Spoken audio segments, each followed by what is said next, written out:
Uma das áreas em que nós mais precisamos crescer é na família.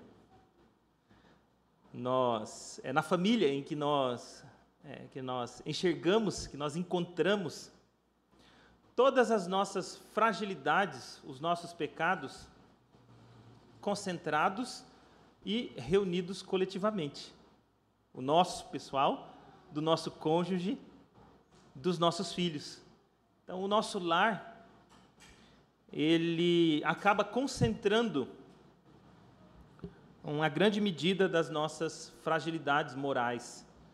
E talvez seja uma exceção na sua vida, como eu disse, mas talvez não tenha uma área onde nós mais precisemos crescer como povo de Deus, que é na família. Talvez muitos de nós estamos conscientes disso, e, portanto, nesse momento, estamos todos aqui com o coração aberto para aprendermos o que Deus tem a nos ensinar para a condução do nosso lar. Mas talvez haja entre nós também, ou alguns de nós, possamos estar sem sequer consciência de que não está bem no nosso lar. Talvez a gente ache que está tudo normal, enquanto nossos filhos ou cônjuge estão agonizando diante da fragilidade do relacionamento conjugal. Talvez filhos achem que está tudo bem no lar quando os pais estão chorando amargamente a maneira como os filhos têm conduzido a sua vida.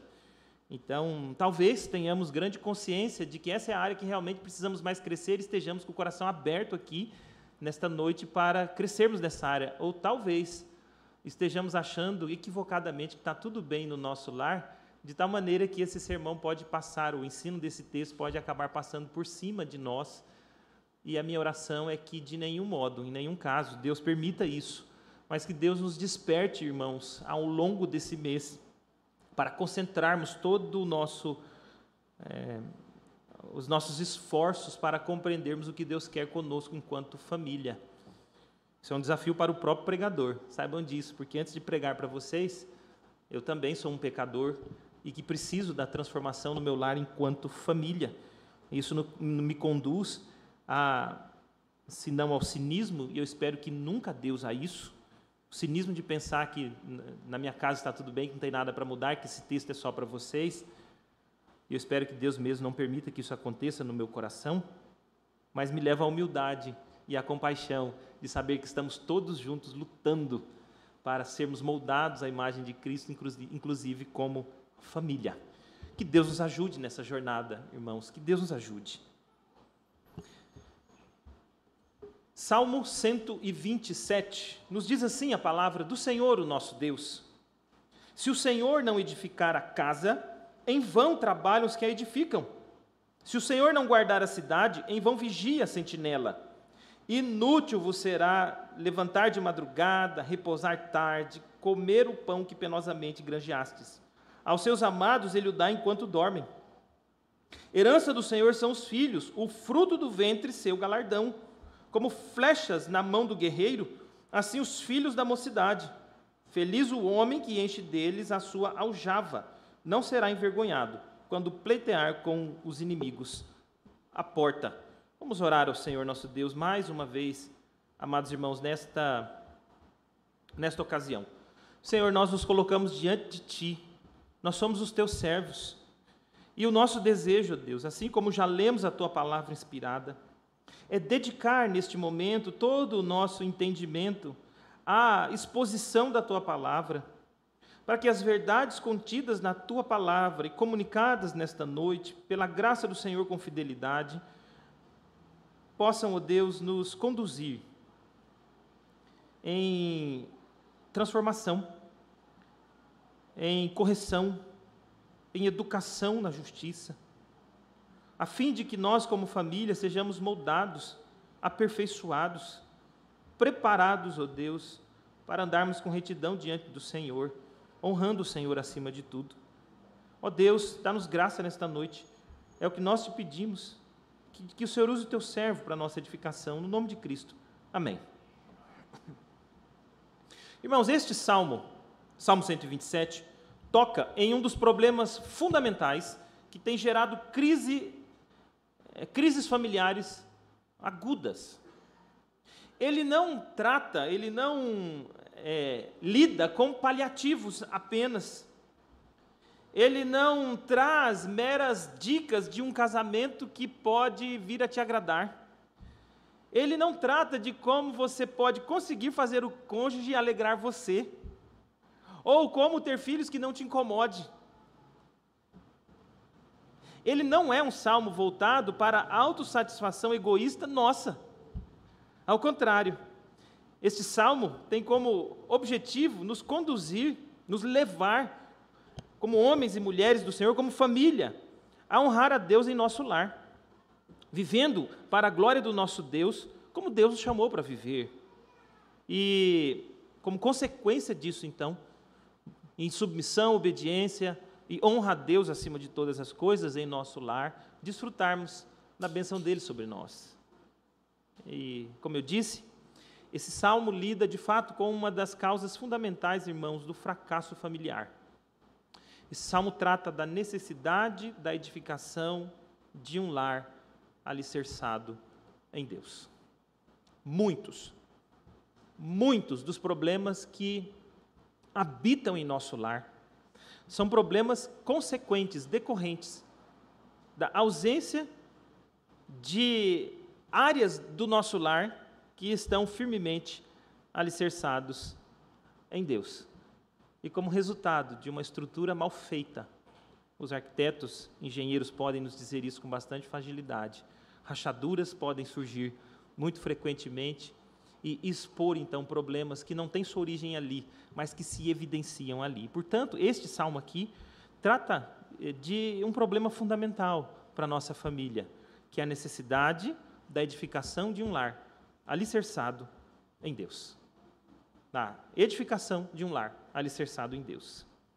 Esse salmo apresenta duas partes, contém duas partes.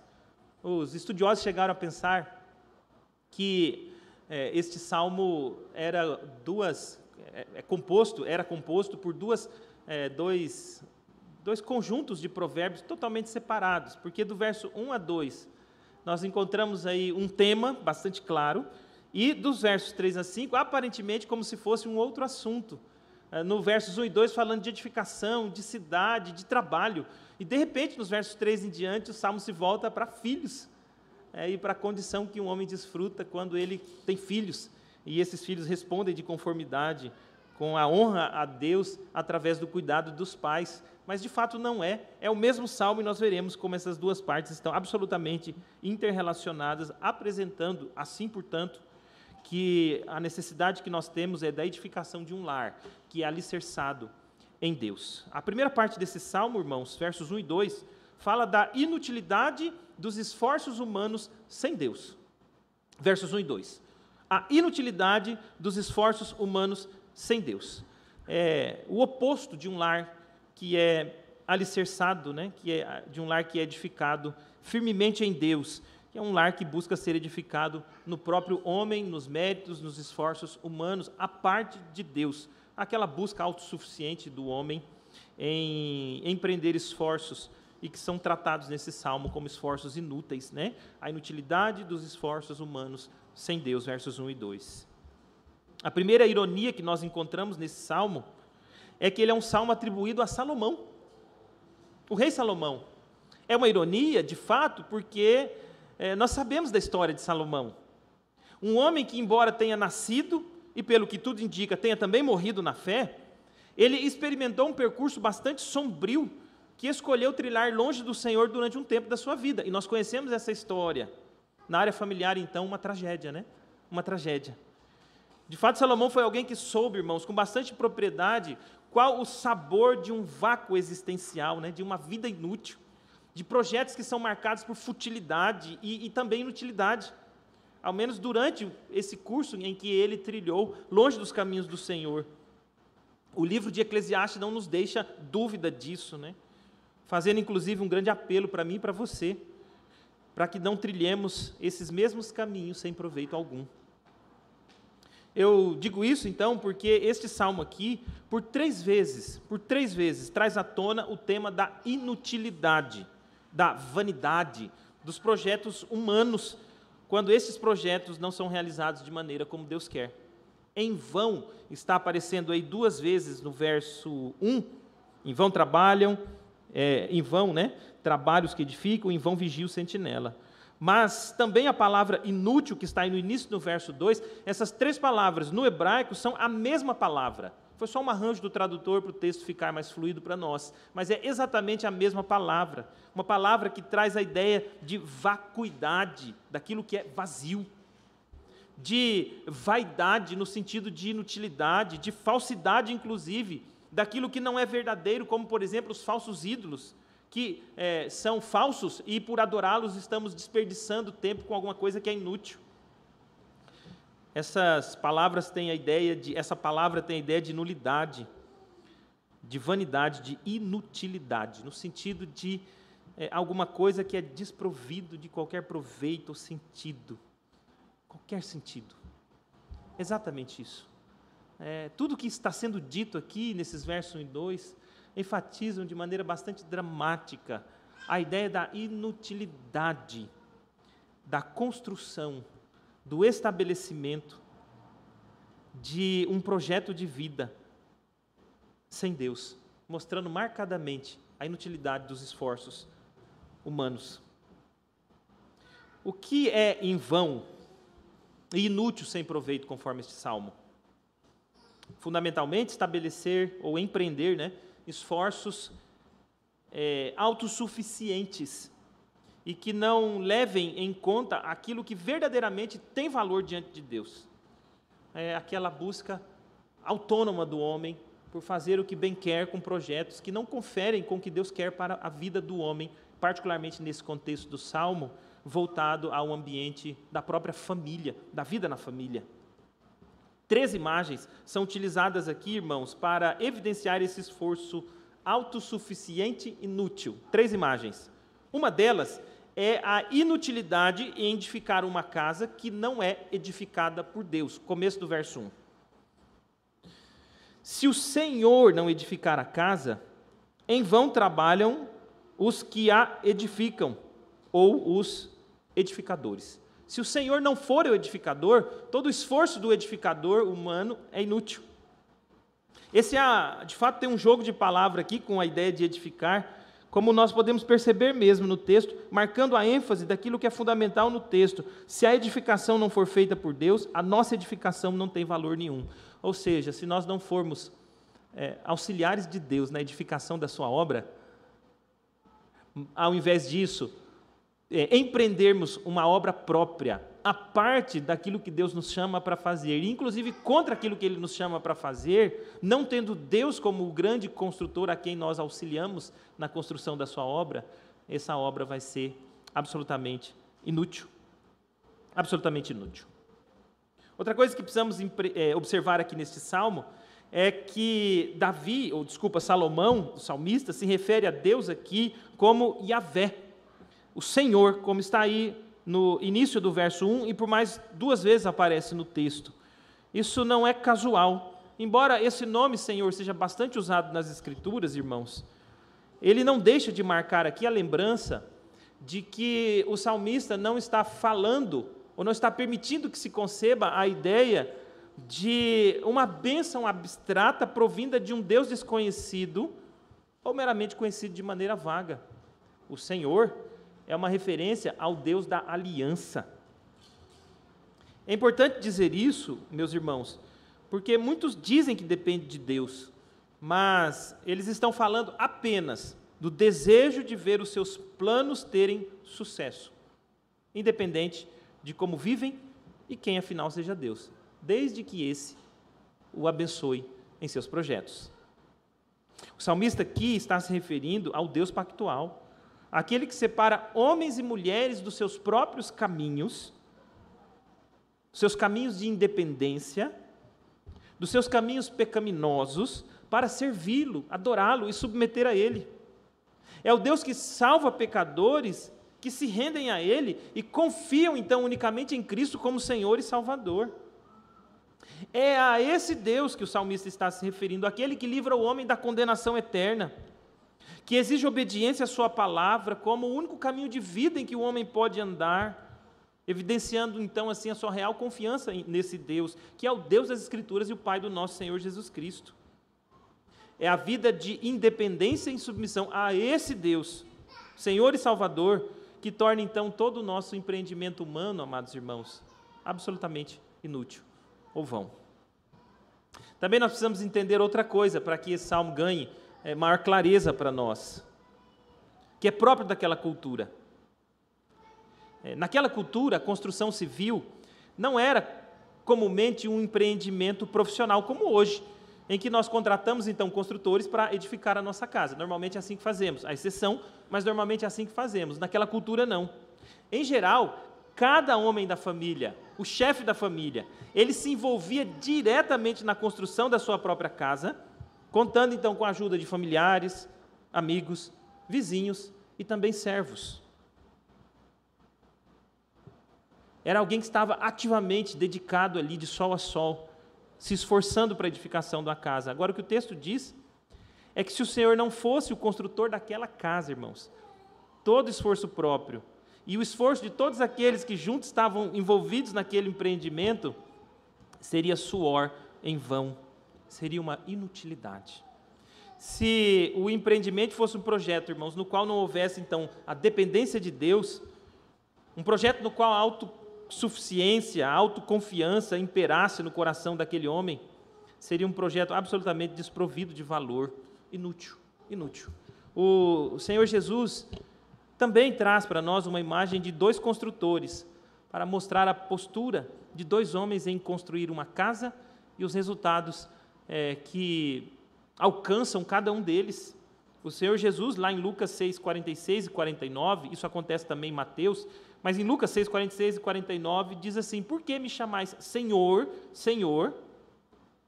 E aqui então Jesus arroga para si o título de Yahvé, né? Como Deus pactual, Filho de Deus encarnado, que veio cumprir o pacto da redenção, morrendo pelos nossos pecados, ressuscitando para a nossa salvação. Ele diz: por que vocês me chamam Senhor? E vocês não fazem o que eu vos mando?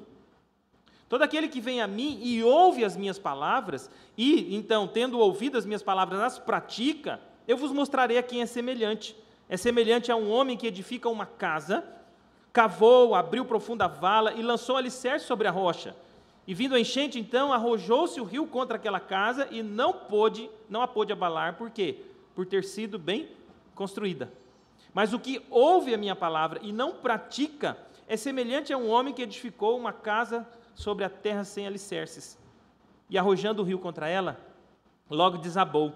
E aconteceu que foi grande a ruína daquela casa. Segundo Jesus, o que nós precisamos não é menos de teoria e mais de prática. O que nós precisamos é o conhecimento verdadeiro revelado na palavra de Deus, e quanto mais o Senhor nos chama para ter, conhecer e prosseguir em conhecer ao Senhor, nunca há limite para conhecer a verdade do Evangelho. Qualquer esforço nosso para deixar de se esforçar e empreender uma busca por conhecer a Deus é um equívoco do ponto de vista bíblico. O problema é não praticar aquilo que conhecemos. Então não é nunca nas Escrituras a ideia de menos teoria e mais prática, mas é mais conhecimento bíblico e uma disposição de coração de viver esse conhecimento bíblico, porque senão esse conhecimento se torna nulo. Mas jamais diminuir a necessidade de conhecermos mais as Escrituras, porque Jesus diz aqui mesmo, o problema é que eles ouviam, ou seja, eles compreendiam, conheciam, mas eles não praticavam. Isso mostra então a diferença de dois homens na edificação de uma casa.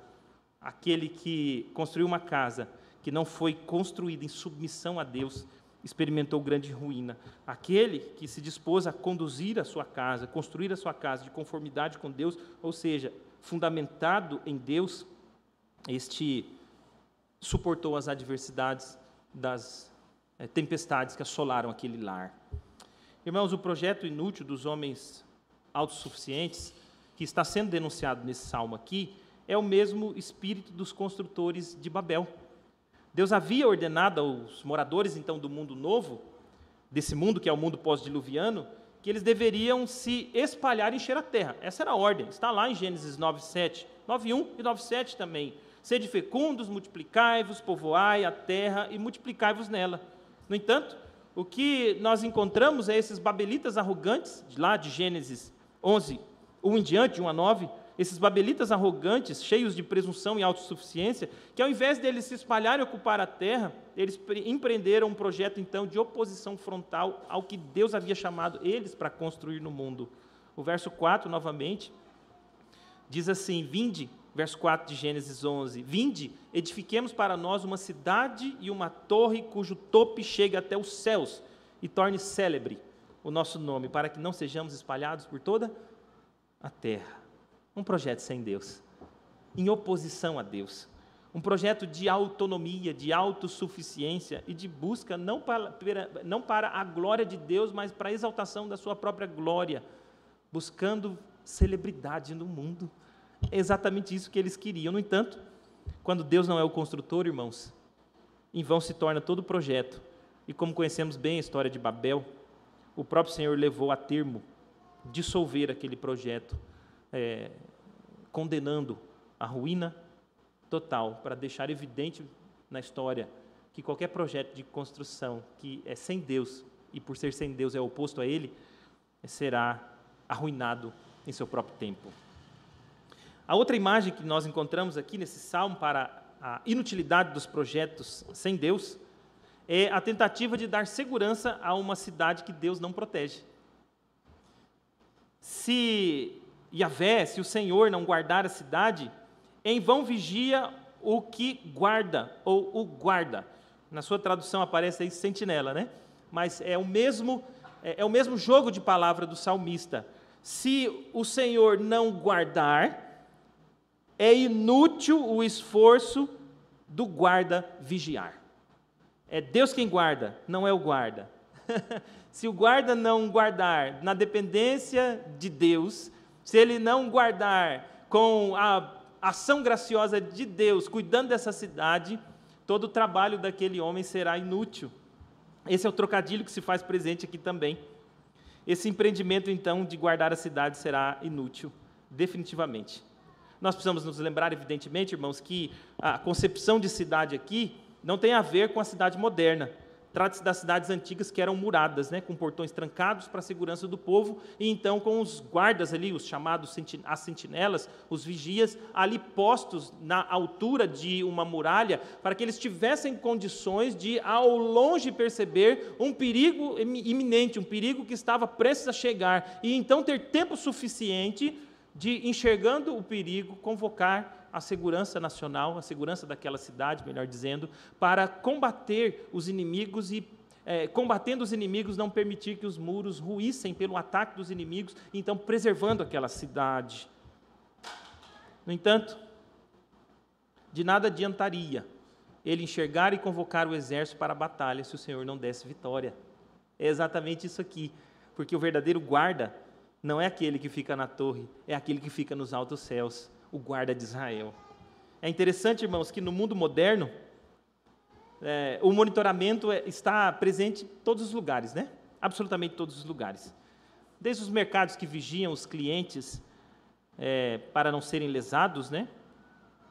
Passando pelas câmeras de segurança do espaço público, dos nossos condomínios, das ruas, das praças, do trânsito e de tudo mais, chegando ao extremo do monitoramento de perigos vindo de fora do planeta, né? Como constantemente trabalha a NASA, a agência europeia, né, a ESA e tantas outras agências espaciais que monitoram, por exemplo, asteroides. Monitorando, a exemplo disso, né, o asteroide 2001 F032, que esses dias passou pertinho de nós. A NASA classificou ele como um perigo em potencial para nós, com 550 metros de massa, com uma velocidade de 124 mil quilômetros por hora, passou pertinho da Terra, passou a 2 milhões de quilômetros daqui, pertinho da Terra, com risco potencial sobre nós. Monitora-se isso, com o propósito de que talvez, de alguma maneira, conseguir mitigar alguma circunstância que possa vir nos assolar vindo de fora do planeta. Sem falar do monitoramento ilegal, irmãos, e criminoso, que nós estamos bastante expostos nos nossos dias, com os drones invadindo a privacidade dos nossos lares, por gente maliciosa, né, bisbilhoteira e perniciosa até, ou mesmo criminosa. E além das câmeras de espionagem ilegal que estão espalhadas aí para roubo industrial, para práticas criminosas mesmo, os órgãos públicos e tudo mais, nós estamos expostos grandemente a essas coisas, né? Embora haja uma lei de proteção de dados em vigor, dados pessoais em vigor no nosso país, já conhecida LGPD, ela só é capaz de legislar sobre os monitoramentos legais, né? Esses ilegais, eles continuam aí nos afetando por impiedade daqueles que os praticam. O fato, irmãos, é que a cidade moderna é bastante vigiada, por motivo de boa segurança, por um lado, por outro não. No entanto, nessa segurança moderna, é tão moderna assim, e é tão segura assim, melhor dizendo. Essa segurança moderna não é tão segura assim, como também não era no mundo antigo. Se o Senhor não proteger a cidade, irmãos, todo o sistema será em vão, todo o sistema de segurança não conseguirá impedir violência, não conseguirá impedir roubo, não conseguirá impedir invasão, ataque ou destruição. Como novamente diz o verso 1, final do verso 1, se o Senhor não guardar a cidade, em vão vigia o guarda. Essa mesma confiança aqui está expressa no Salmo 121, depositada no guarda de Israel. O salmista diz assim, olha, eu elevo os meus olhos para os montes, de onde me virá o socorro? Ou, em outras palavras, onde está a minha segurança? Ele responde, o meu socorro vem do Senhor que fez os céus e a terra. Ele não permitirá que os meus pés vacilem, não dormitará aquele que te guarda. É certo que não dormita nem dorme o guarda de Israel. O Senhor é quem te guarda. O Senhor é a tua sombra, a tua direita. De dia não te molestará o sol, nem de noite a lua. O Senhor te guardará de todo mal, guardará a tua alma. O Senhor guardará a tua entrada e a tua saída, desde agora e para sempre. Tem um outro dado que você precisa entender à luz desse salmo. Eles estavam aqui peregrinando para Jerusalém. Esse salmo, do 120 em diante, até o salmo 134, esses salmos todos aqui são salmos conhecidos de romagem, de peregrinação, os salmos de subida de degraus, ou qualquer outro nome dessa natureza, que é um conjunto de salmos que o povo de Deus, enquanto ia para Jerusalém, em certo período do ano, tinham que adorar a Deus em Jerusalém no templo, eles iam então cantando esses salmos. E o que esse salmo marca aqui também é que o povo de Deus já não estava mais nas suas cidades de moradia. Eles já haviam saído dela, mas suas casas tinham ficado lá. De tal maneira que eles tinham que confiar que a vigilância da sua casa, da sua cidade, sua proteção, não estava definida por aquele que estava lá montado de guarda, mas no próprio Deus que os guardava na cidade onde moravam, no caminho, e os guardaria até o fim. A terceira imagem aqui nesse salmo, irmãos, para a inutilidade da vida, é o trabalho extenuante sem a bênção do Senhor. Trabalho extenuante sem a bênção do Senhor. O verso 2 diz isso. Embora este salmo tenha uma aplicação primária voltada ao contexto familiar, é bom que os nossos jovens, antes de empreenderem uma longa jornada nessa direção, pensando que esse é o caminho mesmo que tem que se seguir, precisam marcar desde o início da sua jornada que todo esse esforço extenuante, sem a bênção do Senhor, do trabalho nesse mundo, será em vão. Ele diz aqui, em vão, como eu disse para vocês, está aí inútil, né? Mas é a mesma palavra, em vão, é para vocês levantar de madrugada, repousar tarde, comendo o pão do trabalho de dores, ou que penosamente granjeastes. A ideia aqui é de alguém que trabalha exaustivamente dia e noite. Essa é a ideia do Salmo. Está posto aí. Alguém que levanta de madrugada e repousa à tarde, trabalha extenuamente, exaustivamente, cansativamente. E sabe qual é o prêmio dele? Comer o pão que penosamente granjeastes. A ideia aí é que ele acorda cedo e dorme tarde, e o único resultado que ele colhe disso é comer o pão do trabalho de dores. onde de fato está traduzida aí como penosamente granjeastes, é literalmente a ideia de um pão que é fruto de um trabalho dolorido. A palavra usada aí tem essa ideia de sofrimento, dor, aflição, trabalho aflitivo, dureza. Não é a ideia de um trabalho tranquilo, mas é do trabalho fatigante mesmo. No Juízo da Queda, por exemplo, é em meio às dores, a mesma palavra usada aqui, que a mulher teria filhos, em meio ao sofrimento, ao trabalho sofredor. Provérbios 10, 22 afirma que não há desgosto para o homem e nem amargura, e nem é um fardo pesado e angustiante para o homem que desfruta de um enriquecimento que verdadeiramente vem do Senhor. E a mesma palavra lá, para a ideia de desgosto, amargura ou peso angustiante, é a mesma palavra usada aqui. Se ele enriquece, mas enriquece por meio do Senhor, então esse enriquecimento não será esse fardo horroroso que ele terá que carregar. Provérbios 15:1 também diz que a resposta branda desvia o furor, mas a palavra dura suscita a ira. E a palavra dura, que é a expressão dura aqui, é exatamente a mesma usada aqui. Esse fardo, esse peso horroroso que habita no homem. A imagem, irmãos, que me vem à mente aqui é de um homem cego. Não literalmente, mas obscurecido de entendimento. Um homem que acabou se tornando tomado de vaidade e de ganância, e que depois, então, de se consumir alucinadamente no trabalho, ele pensa que pode justificar a sua existência medíocre e insignificante, a propósito, à luz desse salmo, sentando-se à mesa de um restaurante caro e desfrutando de algo que terá valor para ele apenas por poucos minutos. Ele acha que ter condições, então, de sentar-se à mesa para comer algo nobre, sofisticado, devido ao esforço intenso do trabalho que ele teve, ele acha que aquilo ali pode justificar a sua existência. Percebe como a cena é ridícula? Todo esforço para isso? Exatamente essa ideia que o Salmo comunica. Irmãos, não porque não possamos, evidentemente, ir a restaurantes que sejam compatíveis com nossa realidade econômica, não é disso que eu estou falando. E nem mesmo que possamos escolher saborear aquilo que achamos que podemos saborear e que gostamos e que não seja reprovado aos olhos do Senhor. Não é disso que eu estou falando.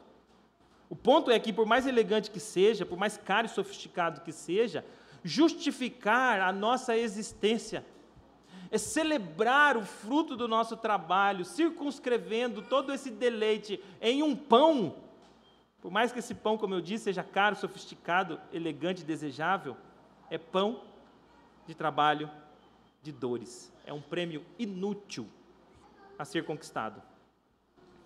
Eu sei que a nossa sociedade, irmão, celebra esse tipo de tolice. Eu sei que a nossa sociedade é marcada pela ganância, pela vaidade e pela avareza. Embora haja um aspecto do empreendimento humano agradável a Deus, a ideia de ambição, para nós, negativamente usada aqui, ou usada negativamente por mim, é celebrada no mundo, do homem que deve ter como avidez por prosperidade a tal ponto de ele empreender todos os seus esforços, a parte de qualquer princípio e valor, para alcançar aquilo. O mundo celebra isso. Mas esse é o mundo, é o curso desse século. Aqueles que se deixam cegar por esse tipo de valor, irmãos, realmente estão dominados pelo esse pensamento do século, estão andando na contramão que Deus quer para a vida dos filhos do Senhor. É tão inútil esse labor extenuante, irmãos, que, como dito, resultará apenas do prêmio do pão do trabalho de dores, apenas no pão da aflição. Por mais caro que seja, elegante que seja, sofisticado que seja esse pão, é pão de tormento. Não vale a pena. É esforço inútil. Tão inútil que no fim do verso 2 desse salmo, nós encontramos um contraste com o que acontece, um contraste em relação ao que acontece na vida daqueles que trabalham na dependência, confiança e submissão a Deus. Eles são chamados não de homens de projetos inúteis, mas de amados de Deus. E por serem amados de Deus, o Senhor dá descanso para eles. Descanso. Enquanto o homem de projetos inúteis consegue apenas desfrutar do pão da aflição? Aqueles que são amados do Senhor e que conduzem a sua vida no temor, na confiança e na graça de Deus, esses desfrutam de descanso de Deus. Na verdade, aqui nesse final do versículo, tem duas maneiras de traduzir esse fim de versículo. Deus dá, um deles é a ideia, como está aí na nossa tradução, de que Deus dá aos seus amados enquanto eles dormem, dá o sustento aos seus amados enquanto eles dormem. A nossa tradução opta por entender essa ideia, que aqueles que têm projetos que são inúteis só conseguem colher meramente, saborear esse pão da amargura e da aflição. Mas aos amados do Senhor, Deus dá o sustento para eles enquanto eles dormem. Esta é uma tradução, ela está aí no nosso versículo. No entanto, ela é uma tradução mais interpretativa, porque uma outra tradução, e que é inclusive mais preferida pelos comentaristas, de acordo com o texto hebraico, é que aos amados Deus dá sono, descanso. Aqueles que empreendem projetos tolos, extenuantes, projetos exaustivos, e dioturnamente se entregam a tais projetos e conseguem meramente saborear aí esse pão da aflição, eles são cansados, sobrecarregados.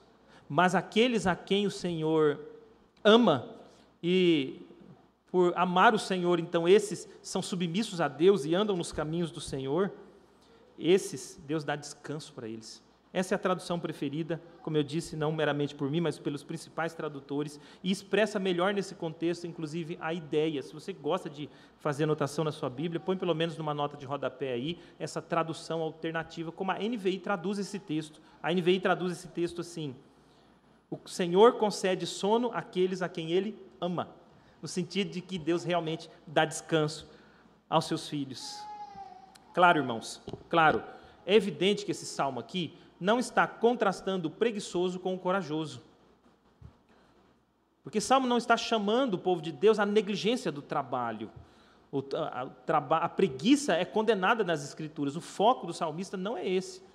Esse surge na sua mente a ideia, então, mas peraí, e a preguiça, onde entra? Isso incita a preguiça? Não é disso que o Salmo está falando. O Salmo não faz um contraste entre o preguiçoso e o trabalhador, mas faz entre o homem que faz empreendimentos autônomos, alheio aos caminhos do Senhor, e que estabelece o seu próprio braço como o seu forte amparo contra aqueles que trabalham, mas trabalham descansados em Deus. Tanto é que o Salmo seguinte vai falar que esse homem que teme ao Senhor é um homem que come do fruto do seu trabalho. O ponto aqui é exatamente esse contraste entre aquele que se entrega à vaidade, à ganância, à autonomia de empreender esforços tolos, dioturnos, contra aqueles que, embora trabalhem, sem ambições egoístas, sem vaidades e sem desejos de construir um mundo à parte de Deus para si, priorizando, inclusive, no contexto desse salmo, a família como um foco central, esses descansam em Deus, porque recebem do próprio Deus descanso. Eu disse para os irmãos no início que esse salmo toca num ponto fundamental. E aqui eu creio que já fica claro para todos nós, porque um dos problemas fundamentais que tem ferido as famílias do povo de Deus é exatamente, e em muitos casos, uma entrega frenética, por uma busca incessante, por adquirir aquilo que nenhum de nós precisa, e fazer isso a parte do zelo, do cuidado e do amor pela família e pelos filhos. O resultado disso será ruína, será ruína. Ao contrário, aqueles que descansam no Senhor, aqueles que andam nos caminhos do Senhor, experimentarão descanso. Irmãos, se nós desejamos a edificação de um lar em Deus, nós precisamos reconhecer e admitir a inutilidade dos esforços humanos sem Deus. É isso que esse texto ensina. Nós precisamos rejeitar, irmãos, todo o empreendimento que é inútil aos olhos do Senhor. Se realmente nós quisermos desfrutar de um lar alicerçado em Deus, não dá para levar as duas coisas à frente. É uma escolha. É uma escolha. Nós precisamos admitir, irmãos, a inutilidade de muitos dos nossos esforços. especialmente se tornando inúteis esses esforços quando eles começam a ferir questões centrais da nossa fé, à luz desse salmo, como a própria importância que devemos dar para o nosso lar. Isso aqui é um alerta para todos nós. E eu não me refiro apenas aos esforços que envolvem dinheiro, mas a qualquer tipo de esforço, qualquer ambição e qualquer anseio que nos conduza por caminhos que nos façam negligenciar a família, tal como Deus nos chamou para dela cuidar e dela desfrutar. É uma reflexão profunda que precisamos fazer se nós não estamos caminhando por esse caminho da inutilidade. E percebendo, inclusive, irmãos, quanto isso tem causado a destruição de tantas famílias. E ao perceber isso, tomarmos coragem para abandonar esse caminho. Abandonar esse caminho. Irmãos, se a edificação de um lar em Deus tem que levar em conta a inutilidade dos esforços humanos, quando esses são feitos sem Deus, por outro lado, esse salmo fala da verdadeira recompensa. Da verdadeira recompensa, versos 3 a 5. Como eu disse para vocês no início, a um primeiro momento parece que é um assunto totalmente à parte, né? Estava falando de esforço, de projeto, de trabalho, de construção, e de repente agora fala de filhos. Qual é a relação entre esses dois textos, especificamente? A relação, irmãos, que o salmista está voltando-se a esses projetos exatamente no contexto da família. Nós não percebemos isso com muita clareza, mas a ideia de edificar, de casa e de filhos, essas três palavras, elas são palavras que têm o mesmo som, o mesmo sentido do som. O que a poesia hebraica nos ajuda a entender aqui é que, até mesmo pela sonoridade da linguagem, são coisas que estão bastante relacionadas aqui, especialmente a palavra casa e filhos, são palavras que soam muito parecidas. Mas acima dessa ideia só poética, é o próprio fato do texto nos mostrar essa conexão. Como eu disse para vocês, né, parece que o salmista estava mudando de ideia e alguns chegaram a entender que eram dois textos separados, mas não são. Tem algo que nos ajuda bastante a entender a conexão desse texto, que infelizmente não foi incluído na nossa tradução. O início do verso 3 começa com um apelo para que os ouvintes do Salmo, os cantantes do Salmo até, prestem atenção ao apelo que vai ser feito. Existe uma palavra em hebraico que ela é própria para isso, para dar uma ideia de ênfase. Quando os leitores do hebraico ouviam a palavra riné, significa presta atenção, atentem-se, vejam o que vai ser dito, concentrem no que vai ser ensinado agora. É uma simples palavra que, no caso, foi omitido na tradução, mas que está presente no texto, exatamente para mostrar, olha, diante de tudo o que foi dito até agora, que é inútil projetos humanos sem Deus.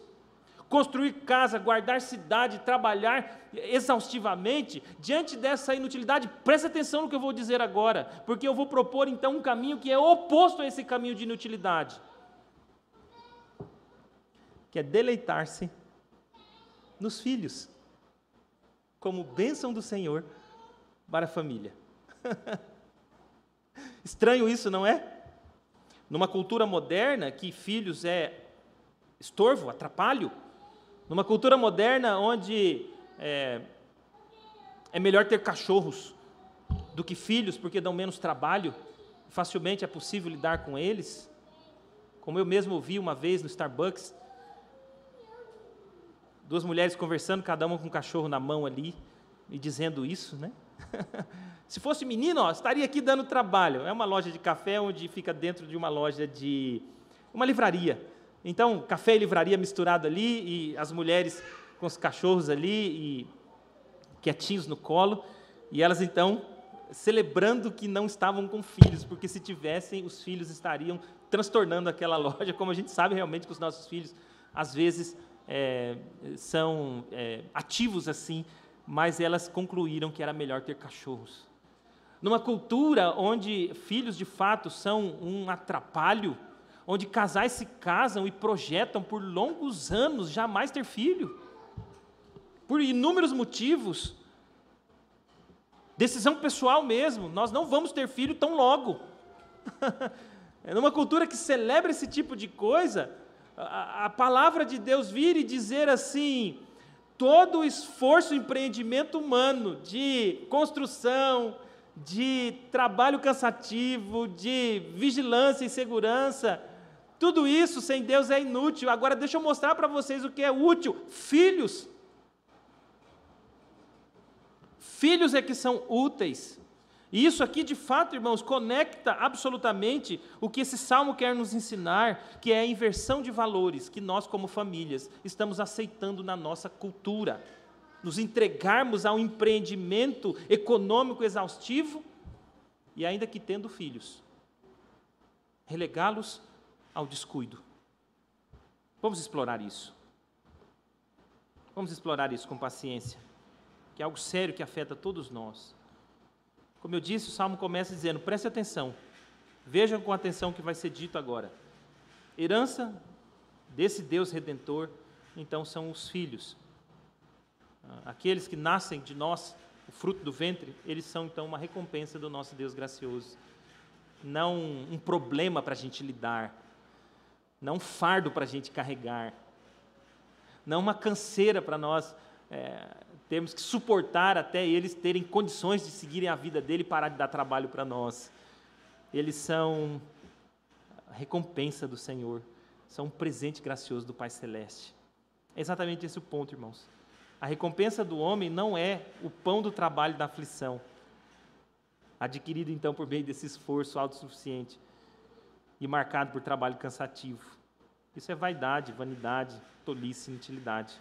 A recompensa de um homem são os filhos dados por Deus. Nós sabemos que não é a única recompensa. O foco desse salmo aqui é nisso. Tirar o homem de uma insanidade ambiciosa e tola e trazê-lo para o que tem importância, que é a família. Esse salmo, por exemplo, não lida com o cônjuge, com a esposa. Isso está pressuposto, vai ser tratado no próximo salmo. Não porque não seja importante. O próximo salmo vai dar devida atenção. E nós sabemos que, à luz das Escrituras, que o homem é com sua esposa e não com seus filhos. Nesse sentido central, é a esposa que tem primazia no relacionamento familiar para os filhos. Marido e mulher juntos são uma só carne e eles criam filhos, cuidam filhos e então esses filhos seguem sua vida como homens e mulheres de Deus andando no mundo. Mas a ênfase desse salmo aqui não é o desprezo à mulher ou à família, ao casamento, mas é a importância dos filhos contra projetos econômicos inúteis. Irmãos, imediatamente, nós precisamos já perguntar algo que coloca aqui para nós, aquilo que está em jogo, absolutamente. Em que temos investido todos os nossos esforços? A questão não é se temos filhos já ou não temos filhos. A questão é onde temos empreendido os nossos esforços. Tem sido em busca de riqueza, de justificar a nossa existência com algum tipo de conquista baseada em trabalho? Em nos entregarmos ao trabalho de uma maneira que pensamos depender só de nós? Em termos condições de comprarmos o que desejamos às custas do sofrimento inútil nosso e da nossa família? Por que nós fazemos o que fazemos, irmãos? Em busca de garantirmos um futuro próspero, uma aposentadoria tranquila? O melhor para a nossa família. Essa é a desculpa. Que um homem tolo, que está escravizado pelo trabalho e por uma ganância vaidosa, ensimesmado, pode dizer. Não estou dizendo que nós não temos que buscar o melhor para a nossa família. Nós temos que buscar, e o trabalho faz parte disso. O que eu estou dizendo é que essa pode ser uma desculpa tola, que pode até enganar o nosso cônjuge, quando engana, porque geme agudamente diante disso. E filhos que se sentem abandonados por nós. Mas não engana Deus. Não engana Deus. Jamais enganará. O melhor para a nossa família é a nossa família. E tudo aquilo que for necessário para, junto com ela, nós construirmos lar fundamentado e firmado em Deus. Irmãos, o dinheiro acumulado de um homem no fim da sua vida não é capaz de remover a amargura de uma esposa abandonada ao longo da história. Não é capaz. Poderá pagar uma cirurgia plástica para remover as rugas da aflição, acumuladas com os anos, mas não tirar a amargura do coração. Com o dinheiro, nós podemos comprar coisas para os nossos filhos, mas não preencher uma lacuna que existe no coração dele pela nossa ausência. Jamais, jamais. É exatamente os filhos o foco neste salmo. A herança de Deus para a vida de um homem não é a sua aposentadoria gorda no fim da vida. Não são os seus bens adquiridos, embora seja lícito e prudente um homem buscar ter condições de ter uma velhice com sustento financeiro. O salmista não está contrastando o preguiçoso com o diligente. Ele está contrastando o homem que vaidosamente e tolamente se entrega a buscar algo que é inútil em detrimento da família.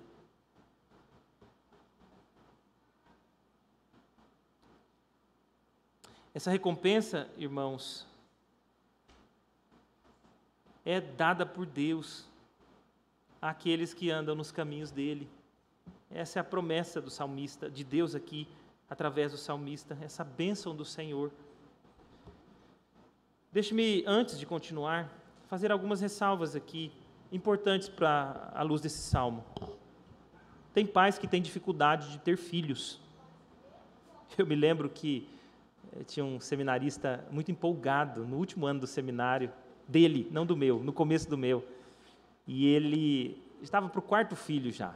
Ele estava achando que ele era o responsável pelos filhos do mundo. Ele estava muito empolgado com essa ideia. E ele estava pregando um sermão de prova. E lá estava um pastor, conhecido por nós, inclusive, que não teve privilégio de ter mais que um filho biológico. E o pregador, com todo entusiasmo, falando de filhos, nunca saiu da minha cabeça. Essa ressalva está aqui por conta dessa experiência. Ao final, o pastor disse para aquele irmão: é verdade que a Bíblia diz isso, mas no mundo caído há exceções. Eu não posso ter mais filho biológico. Então, esse apelo que você está fazendo para eu ter filho natural, eu entendi o que você quis dizer, mas se você que vai pregar para a igreja do Senhor, cuidado para não se ferir pessoas que foram impedidas por Deus, pela providência de Deus, de terem mais filhos biológicos. Então, esse texto não está falando para aqueles pais que não puderam ter mais filhos ou não puderam sequer ter filhos biológicos.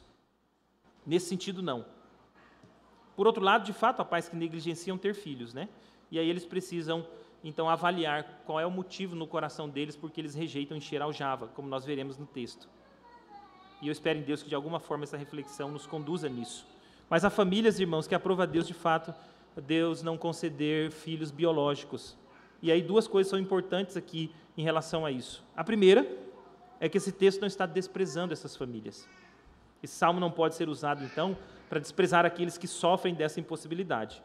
Mas outra coisa que pode ser observada diante desse cenário é que impossibilidade de filhos biológicos não deve levar pais, ou melhor, devem levar pais crentes a uma séria reflexão quanto à realidade da adoção. Porque se por um lado Deus não deu condições de ter filho biológico, pode ser que o Senhor os estão chamando.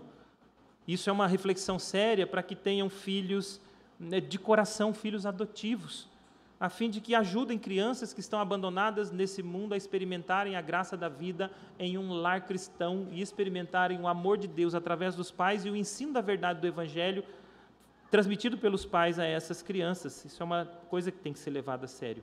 Outra coisa que esse texto nos ajuda a entender é que ele não se aplica a homens e mulheres que Deus chamou para o celibatário, para serem celibatos, ou seja, para não se casarem. Isso é bíblico. Há motivos pecaminosos pelos quais homens e mulheres não se casam. Aqueles que exigem tanto, têm um critério tão elevado que jamais vão encontrar. Esquecem de olhar para si mesmos como pecadores e entender que há limite para as nossas exigências. Isso é pecado, precisa ser revisto diante de Deus. Aqueles que também têm uma visão pagã de casamento e dizem, Deus me livre de casamento, vou morrer solteiro ou solteira, porque eu quero viver a minha vida, sendo crente. Esse tipo de pensamento deveria ser rejeitado. Mas há aqueles, irmãos, que desejam o casamento e, por desejarem um casamento piedoso, que não é fácil nesse mundo, estão resistindo a todas as tentações, rejeitando o casamento e relacionamentos desaprovados por Deus, estão esperando em Deus ainda. Esse texto também não está os condenando, muito menos aqueles a quem Deus chamou a serem solteiros para ter uma vida de dedicação completa ao reino de Deus. Há pessoas que foram chamadas por Deus para não se casar. Essa é uma questão muito pessoal diante de cada um que Deus chama para isso, mas é uma realidade bíblica. Se ele viver uma vida que honra a Deus, dedicado então completamente ao reino de Deus, ele é chamado por Deus para este fim. Esse texto não os condena. Esses aí terão muitos filhos e filhas na fé. Serão uma aljava bastante cheia, mas uma aljava espiritual, porque foram vocacionados por Deus para este fim. O que o texto está falando aqui é para aquelas pessoas que têm condições, mas estão negligenciando aquilo que é importante na vida familiar, os filhos. Voltando então agora a este foco, irmãos, fazendo estas ressalvas para proteger os meus irmãos de um entendimento equivocado desse texto, seja para si ou para usar isso contra outros, mesmo sem malícia, mas acabar usando, ele volta aqui realmente para os filhos, como bênção do Senhor. Ele diz como é que esses filhos são, né? Esses filhos são como flechas na mão do guerreiro, do valente. Assim são os filhos do homem da mocidade, ele diz, aqueles que têm casas e têm filhos. Eles são um instrumento, essa é a ideia do texto, flechas na mão do guerreiro. Esses filhos são um instrumento valioso para o próprio cuidado do valente na guerra. Ele é um instrumento capaz, inclusive, de levar o homem à vitória. Essa era a função das flechas na mão de um guerreiro, era o instrumento de guerra e de vitória dele. Não adianta irmos mais longe que isso aqui nesse texto, porque a ideia é exatamente essa. Este homem que então luta com flechas hábeis, com flechas preparadas, esse homem tem êxito naquilo que faz. E aí o texto diz que aquele que tem bastante flecha, então é um homem bem mais preparado para a guerra, né? O verso 5 diz que bem-aventurado é o homem, então, que enche, então, a sua aljava, que vai para a guerra, então, com armas, com munição suficiente para triunfar numa vitória. E o texto chama esse homem aqui de bem-aventurado. Bem-aventurado é um termo, irmãos, na nossa Bíblia aparece apenas feliz, né? Mas a ideia aí é bem-aventurado, como o Salmo 1. Bem-aventurado o homem que anda nos caminhos do Senhor lá. É a ideia de que é alguém que é muito feliz, é aquele que é extraordinariamente feliz e que desfruta de uma felicidade, aqui a felicidade provida pelo Senhor. Que homem de extraordinária felicidade seria uma tradução possível para esse texto. Ou, ó, que bem-aventurança de homem. É exatamente isso. Não por causa do seu sucesso ambicioso e avarento, vaidoso de vida, mas pelo fato dele ter filhos dados por Deus. O mundo não consegue jamais conceber isso, jamais. É como se então, irmão, o salmista estivesse olhando para esse homem aqui e admirando como um homem de plena felicidade, contra toda a concepção do mundo de fato, especialmente no nosso tempo. Esse homem é bem-aventurado porque ele está construindo uma família alicerçada em Deus. Ele enche a aljava, né? Que aquele aljava é o suporte do guerreiro, onde ele guarda as suas flechas. Então ele tira a flecha e enfrenta uma guerra. É o lugar de guardar as suas munições. De fato, nós vivemos num contexto diferente do salmista. Como eu disse, onde filhos são peso, né? São vistos como peso, como fardo. Onde um é bastante e dois é demais, né? Melhor um filho e 2 cachorros do que mais filhos. Essa é a mentalidade da nossa época. Mas eu não vou enfatizar demais isso aqui, porque eu quero concluir esse salmo com o seu aspecto mais central. No entanto, não deixemos de fazer uma séria reflexão, que faz parte da opinião de Deus a quantidade de filhos que nós temos. Faz parte. Faz parte da opinião de Deus a quantidade de filhos que nós decidimos ter.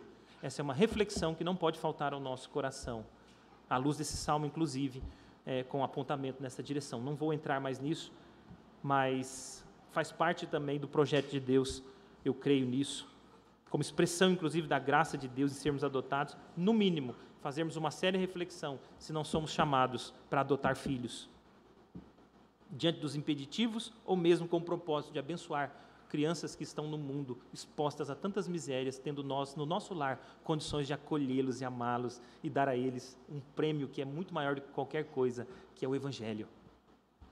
Este homem, ele é bem-aventurado porque, diz o texto, porque ele não passará vergonha quando ele for exposto ao julgamento, quando ele estiver enfrentando uma demanda. Final do verso 5 diz que ele não se envergonhará, ele não passará vexame, ele não terá desgosto nesse sentido, quando ele pleitear com os inimigos à porta. Porta aqui não é portão da sua casa, é o portão onde haviam os julgamentos nas cidades de Israel, onde os juízes ficavam, então todas as demandas eram estabelecidas lá. É lá que Boaz, por exemplo, foi para resolver o seu caso com Ruth. É lá que o filho rebelde deveria ser levado para ser julgado. É lá que o marido da mulher virtuosa, era conhecido. Então, o portão de uma cidade era o lugar de julgamento, o tribunal. A ideia aqui é que quando um homem for exposto a julgamento, ele com seus filhos não passarão vexame, porque os seus filhos serão um instrumento de graça na vida dele no dia mau. Como eu disse,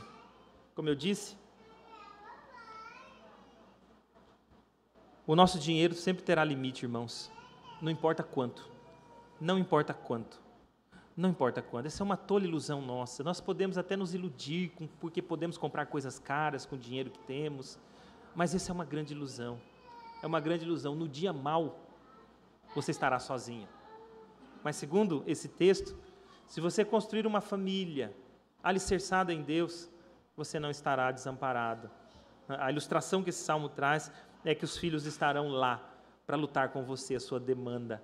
Em outras palavras, no dia mau, você não será desamparado, porque construiu uma família alicerçada em Deus, cujos filhos, no temor do Senhor, e em resposta a esse amor cuidadoso do Pai, estará lá para amparar. Irmãos, pais, homens em especial aqui, primariamente, uma cultura de responsabilidade do homem no contexto do lar, fragilizada, mas nós que somos homens bíblicos, há algo especial para nós aqui nesse texto. Onde nós temos investido a nossa vida?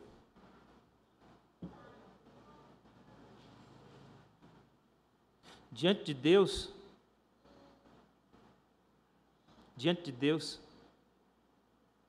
não conseguiremos iludi-lo. Podemos até iludir a nossa família, mas não Deus. A desculpa de que nós estamos dando duro para o bem da nossa família, se for uma desculpa, diante de Deus não passará. Não passará, não adianta. E as consequências virão para nós, irmãos, inevitavelmente. E talvez já estejamos sentindo elas. As rachaduras da casa mal alicerçada estão se evidenciando já. E aqui está a razão.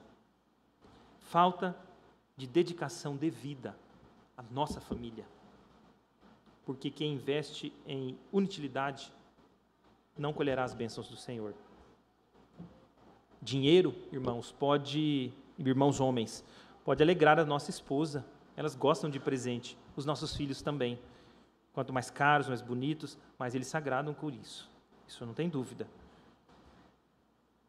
Talvez eles já se acostumaram a comer o pão do penoso trabalho, Eles já começaram a se anestesiar e achar que está tudo certo. Eles se satisfazerem com a mediocridade de um deleite momentâneo, de alguma coisa que foi comprada em troca de um esforço extenuante e tolo. Os brinquedos caros, as joias e tudo mais.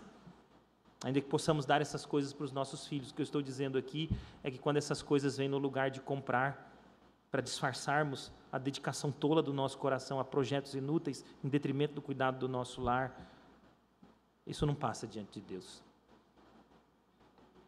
Se é esse o caminho que nós queremos trilhar, é melhor sermos sinceros e assumirmos esse caminho do que tentarmos essa ilusão.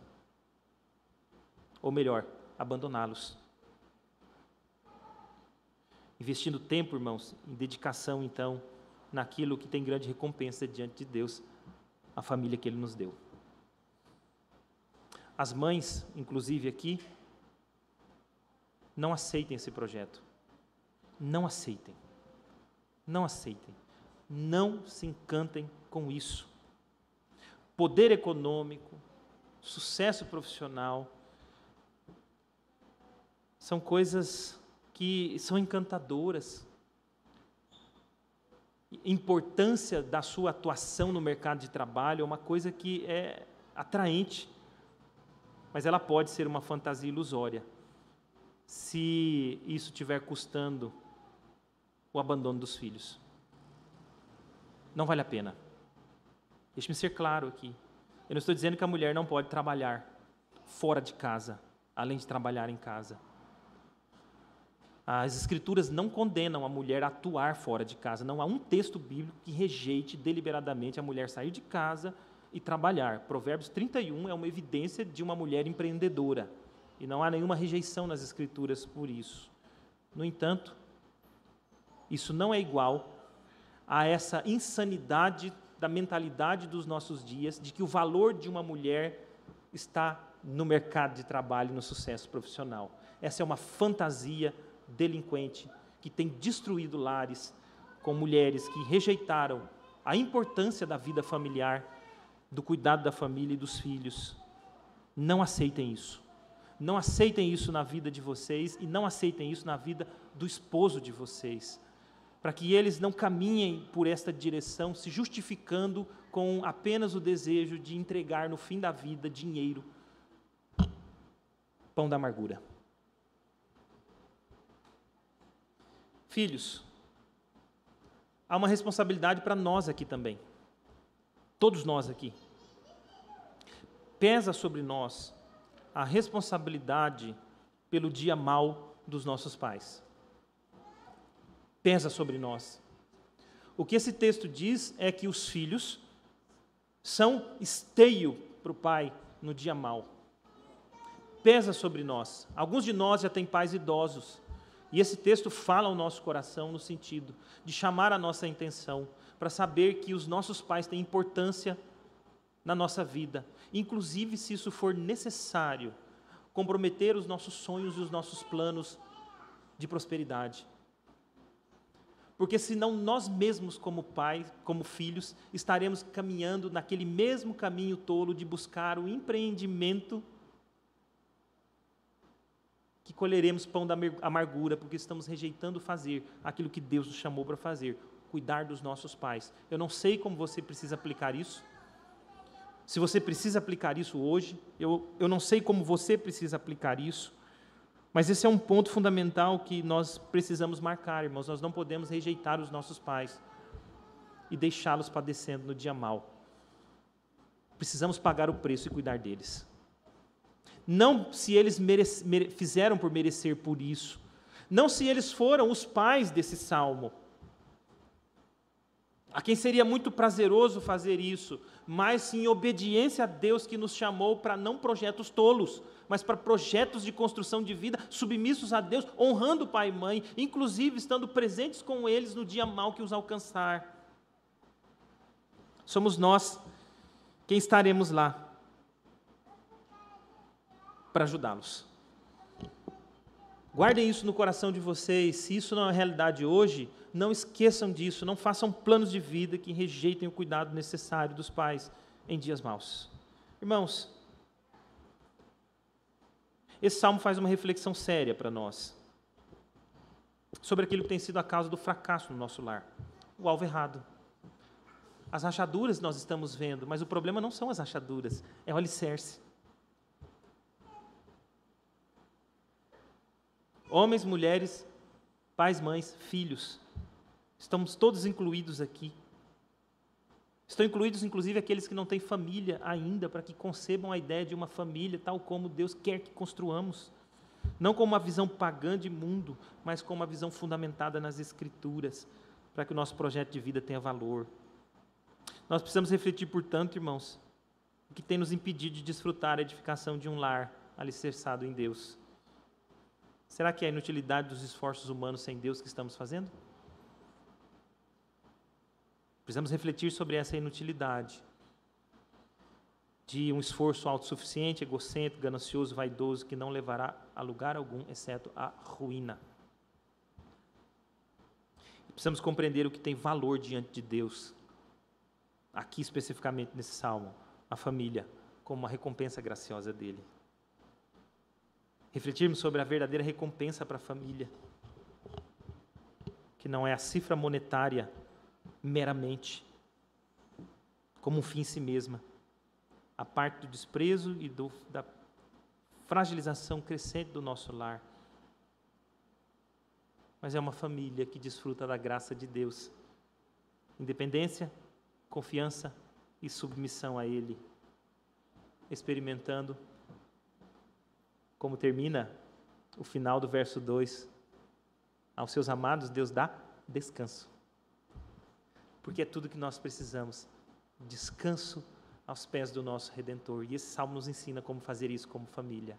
Abandonar projetos tolos e nos dedicarmos a desfrutar da recompensa que Deus deu para a nossa família, que é ela mesma, nos voltando com dedicação e zelo para conduzi-la na graça de Deus. Que Deus nos ajude, irmãos, e que Deus tenha misericórdia de nós. Vamos orar. Deus, esta é a Tua palavra. Cada um de nós aqui, ó Deus, enfrenta desafios no contexto do nosso lar. Cada um de nós aqui, Senhor, se depara com este salmo em aspectos particulares da vida. Não somos tão diferentes assim, é verdade. Mas as dificuldades que cercam o nosso lar são atingidas à luz desse texto em aspectos diferentes. E eu peço a Deus que não seja pela ausência de aplicação que alguém saia daqui sem reflexão séria sobre o quanto tem alicerçado a sua família no Senhor, Deus. Para que nos voltemos para Ti, corrijamos os nossos passos, nos arrependamos, ó Deus, e submetamos a Ti o caminhar da nossa família para a Tua glória. Nos ajude, Senhor.